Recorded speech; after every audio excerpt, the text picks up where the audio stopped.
दोस्तों जय हिंद। एक्सेल के सीरीज़ में एक बार आपका फिर से स्वागत है। लेकिन सीरीज़ को आज मैं थोड़ा सा ब्रेक करूंगा। सीरीज़ में बताऊंगा ज़रूर आपको, जो सीरीज़ चल रही है उसको मैं ख़त्म नहीं करूंगा। लेकिन बीच में एक समस्या ये आ गई है कि मेरे एक सब्सक्राइबर हैं, मेरे एक व्यूवर हैं, जिनको एक प्रॉब्लम आ गई। उस प्रॉब्लम को सॉल्व करना भी ज़रूरी है। और वो प्रॉब्लम उनके लिए ये है जो आप स्क्रीन पर देख रहे हैं। इस समय स्क्रीन पर क्या देख रहे हैं, लिखा हुआ है compartment result with subject name. यानी उनका ये कहना है कि अगर कंपार्टमेंट किसी का है तो ये भी पता लगे कि किस किस विषय में है। जैसे और वो हमारे जो सब्सक्राइबर हैं, पहले मैं उनका नाम लेना चाहूँगा, क्योंकि नाम लेने से उनको पता लगेगा कि मेरी ही समस्या को आज चर्चा किया जा रहा है, समस्या को सॉल्व किया जा रहा है। तो उनका जो नाम है वो है शशांक शेखर। शशांक शेखर जी हैं जिन्होंने ये सवाल किया था। और इसमें आप देख रहे हैं जैसा कि मैं फार्मूला बना चुका हूँ, कंपार्टमेंट का वीडियो अपलोड भी कर चुका हूँ।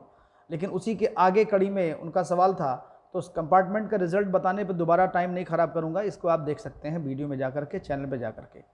तब जैसे मैं आपको एग्जांपल दिखा रहा हूँ, ये मैं बता चुका हूँ, इसका कोड भी बता चुका हूँ। जैसे एक विषय में अगर फेल है तो दिखा रहा है फेल इन वन सब्जेक्ट। आप देख रहे होंगे यहाँ पे ये दिखा रहा है फेल इन वन सब्जेक्ट।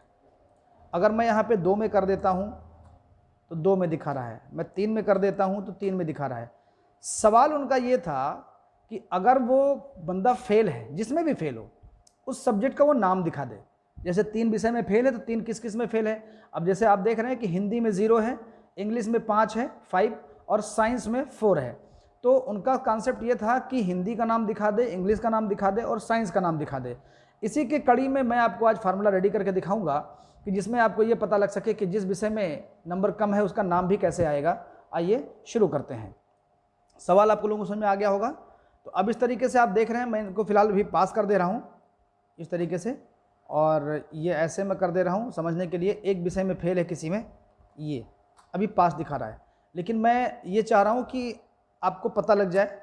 तो इसके लिए हम कोड प्रारंभ करते हैं। कोड ये मैं लिख चुका हूँ और आपको बता भी चुका हूँ। पिछले वीडियो में मैंने एक एक चीज़ समझाया है कि ये काउंट इफ़ लिखा हुआ है B5 से G5 तक है तो क्या है, ये मैं पिछले वीडियो में बता चुका हूँ। आप लोग चैनल पर जाकर के देख सकते हैं, उसका लिंक आपको वीडियो में मिल जाएगा। ऐसे में रफली आपको बता सकता हूँ, ब्रीफली मैं बता सकता हूँ कि इफ़ काउंट इफ B5 से लेकर के G5 तक 33 से ज़्यादा है तो 6 विषय में अगर ज़्यादा मिलता है तो पास है वो। बाकी अगर 5 में है, 3 में है, 2 में है, इस तरीके से आप देखेंगे तो पूरा आपको समझ में आ जाएगा। डाउट होगा तो आप वीडियो में समझ लेंगे, मैंने बहुत बारीकी से समझाया हुआ है अपने इस वीडियो में, कंपार्टमेंट वाले वीडियो में, आप चैनल पर देखेंगे। आइए शुरू करते हैं अगला। अब हमको इसके साथ जोड़ना है कि अगर ये हमारा एक विषय में, 2 विषय में, 3 विषय में फेल है तो उसका कैसे ये टाइटल उठाएगा, कैसे वहाँ से पता लगाएगा। तो इसके लिए क्या करते हैं, हम लोग एक फार्मूला लेते हैं।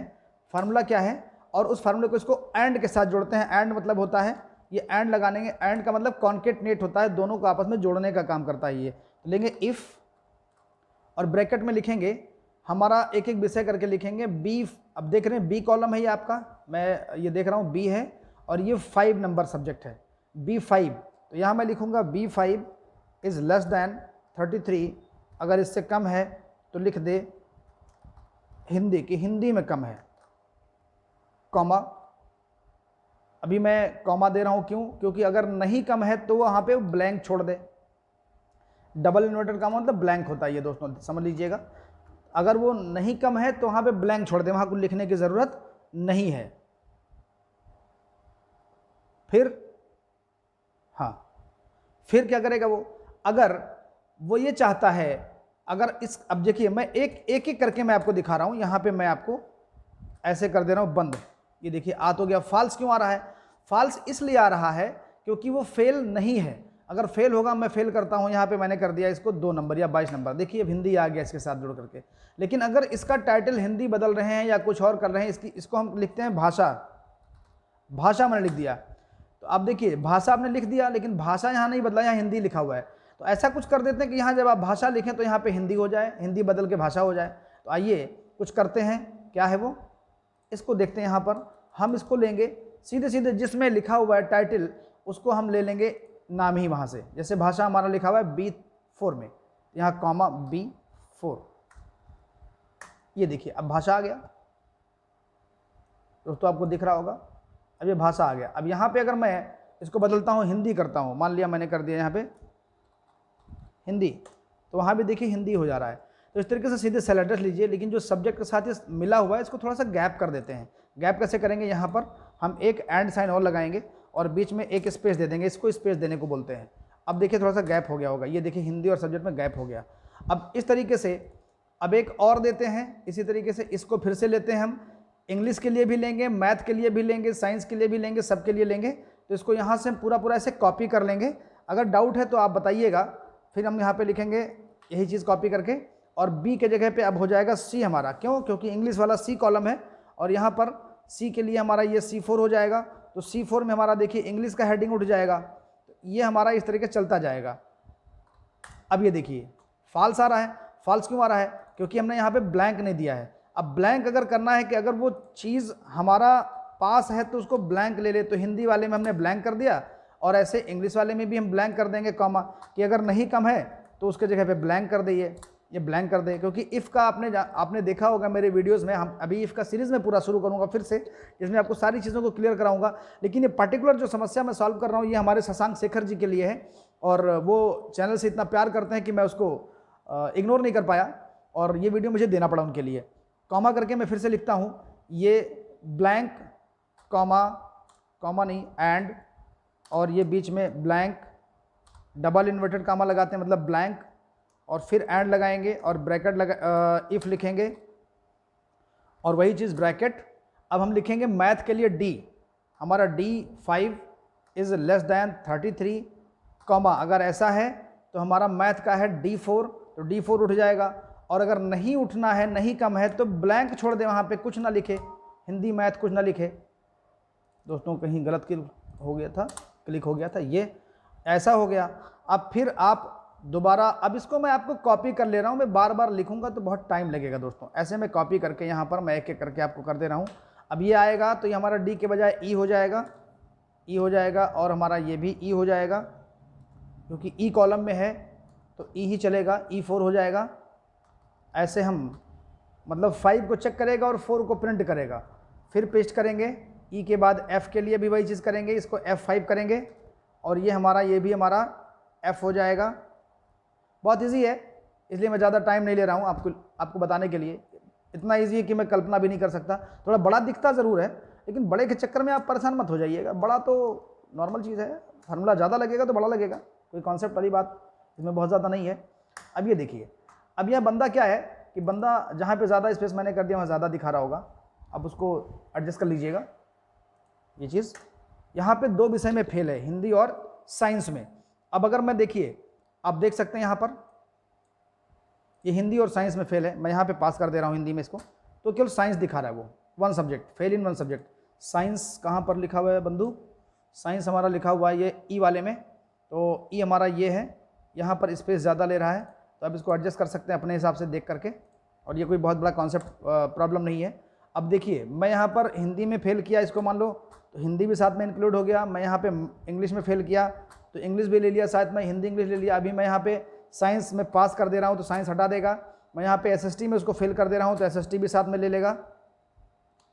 SST का हमारा F है, और ये अभी मैं सब्जेक्ट 3 सब्जेक्ट है, लेकिन ये एक नहीं दिखा रहा, मैं देखता हूँ क्यों नहीं दिखा रहा है। फेल इन 3, और सब्जेक्ट में SST नहीं दिखा रहा है, SST में कुछ प्रॉब्लम आ गई। SST हमारा कौन सा था? SST हमारा F था, तो F कुछ तो प्रॉब्लम आई है, ये प्रॉब्लम आई है यहाँ पर। F5 इज़ लेस दैन 33, ये चीज़, तो हमारा F4 हो जाएगा, और ये हमारा अब SST भी दिख जाएगा। ये थोड़ा सा प्रॉब्लम था, कोड नहीं लिखा था मैंने, तो इस तरीके से SST आ गया। मैं यहाँ पे अगर इसमें फेल करता हूँ तो इसको भी दिखाएगा, आर्ट भी दिखाएगा। इस तरीके से आप देख सकते हैं। मैंने जो आपका फार्मूला दिया था कंपार्टमेंट का, उसमें केवल 4 विषय को चेक किया था, 3 विषय को आप देख रहे होंगे, 2 विषय 3 विषय तक दिखा रहा है, और 3 से ऊपर है तो फेल ही है। फिर मतलब क्या निकलता है? अक्सर 3 विषय में आप इस तरीके, जैसे मैंने 3 में चेक किया, आप 4 में चेक कर सकते हो, 5 में चेक कर सकते हो। इसी तरीके से अगर आपको डाउट आ रहा है तो आप फिर से कमेंट बॉक्स में लिख करके आप पूछ सकते हैं। और दोस्त, ये प्रॉब्लम जो सॉल्व हुई है ये शशांक शेखर जी की प्रॉब्लम थी, और आप लोग कंफ्यूज मत होइएगा। फार्मूला कुछ ज़्यादा ही बड़ा दिख रहा है, और जब ज़्यादा बड़ा इफ़ का फार्मूला हो जाता है तो कुछ ज़्यादा ही भयावह दिखता है, और भयावह दिखेगा तो आप लोग डरिएगा नहीं, मैं आपके साथ हूँ। और एक्सेल में आपको मैं जितना भी आप चाहेंगे ना उतना मैं बताता रहूँगा। मेरा प्रयास यही रहेगा कि आपके सारे समस्याओं को मैं सॉल्व करूँ। इस तरीके से आप मैं एक बार फिर से मैं आपको कंक्लूड कर दूँ इसको कि सारे में पास है तो वो सारे में आपको पास ही दिखाएगा। इस तरीके से अभी एक विषय में आर्ट में फेल है, ये ऐसे करके पास दिखा रहा है, लेकिन जैसे जैसे आप उसको जिसमें फेल करते जाएंगे वो विषय साथ में लेता जाएगा। और यही मेन मुद्दा हमारे मित्र का था, हमारे व्यूवर्स का था, शशांक शेखर जी का। और मैं इसमें एक फेल करके दिखाता हूँ। मैं मैथ फेल करता हूँ तो फेल इन वन सब्जेक्ट और मैथ भी साथ में लिख दिया। यही उनका सवाल था कि सब्जेक्ट का नाम भी साथ में आ जाए। अभी मैं देख रहा हूँ, एक मैं और करके दिखाता हूँ इंग्लिश में, तो ये मैथ और इंग्लिश दोनों आ गया। अब दोस्तों मैं इस वीडियो को यहीं पे बाइंड अप करता हूँ, क्योंकि हमारा वीडियो जो ऐसा है ये एक पर्टिकुलर टॉपिक पे था, एक पर्टिकुलर इंसान के लिए था। हालांकि इसको जो भी देखेगा उसको फ़ायदा होगा। आप बहुत ही प्रॉब्लम मेरे साथ आ गई है, एक मधुमक्खी मेरे पीछे उड़ रही है और अब इस वीडियो को मैं ही बाइंड अप कर रहा हूँ और अगले वीडियो में मिलते हैं। सीरीज़ को ख़त्म नहीं करूँगा मित्रों, सीरीज़ के इंतज़ार में अगर आप हैं तो आपको सीरीज़ ज़रूर मिलेगा। और शशांक शेखर जी आप ऐसे प्यार करते रहिए और आपका वीडियो मैं बनाता रहूँगा, आपको सवाल सॉल्व करके देता रहूँगा। थैंक यू, जय हिंद।